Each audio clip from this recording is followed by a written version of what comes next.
Hey guys, it's Matt. I'm standing here at 362 South Broad Street. It's actually right down the street from my office building at 354 South Broad. It's a really easy commute to this job site. I love it.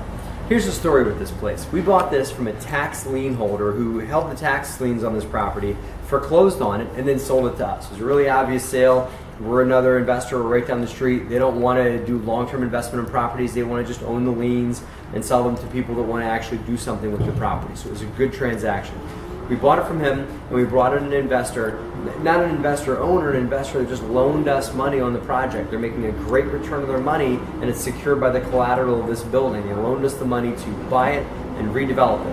It's about maybe a quarter of the way through. We've done all the demolition. As you can see, we're about halfway through our framing, and it's going to be a big storefront like this, and then it's going to be 3 apartments upstairs.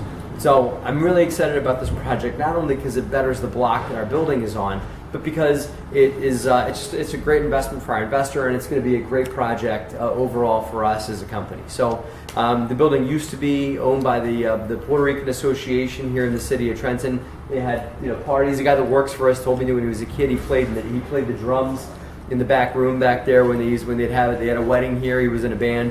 So the place has a lot of history, and we're looking to keep that history intact while also bringing it back to life for the community that's rebirthing here in Trenton. So here's a few lessons to take home here. We had an architect that we were working with on the project, and this rule applies for small fix and flips and for bigger projects like this, like turning over a mixed-use building, right? Either when you're working with an architect or when you're laying out the design for your finished product on your own, you got to take 2 things into consideration. Being able to market the property, and also the cost for developing what it is that your vision is. So here's an example. For this property, you can see there's one level here for the storefront, and it steps up to another level. My architect on this project wanted us to completely level this mezzanine here and take it down to this grade. To do that, I'd have to dig out a ton of dirt and lower the basement down and remove that block wall and do all kinds of other. It was going to cost us about $50,000, believe it or not, just to level this down. And I did the math in my head. I said, I don't see how I'm going to get that money back in rent from a new prospect that's going to come in here. So I said, you know what, let's dress that mezzanine up. Let's put a nice railing in and make it to where people can be up there looking down. Maybe it could be like a restaurant with a bar area up there. It could be a lot of different things to take the use of that mezzanine into play here without me having to pay $50,000 to take a mezzanine out that I don't think I'm going to get back in rent. Other things came into consideration here. There's a really, really high ceiling on the 3rd floor, believe it or not, so we're going to carve out part of that and put in a spiral staircase with a little loft tucked in.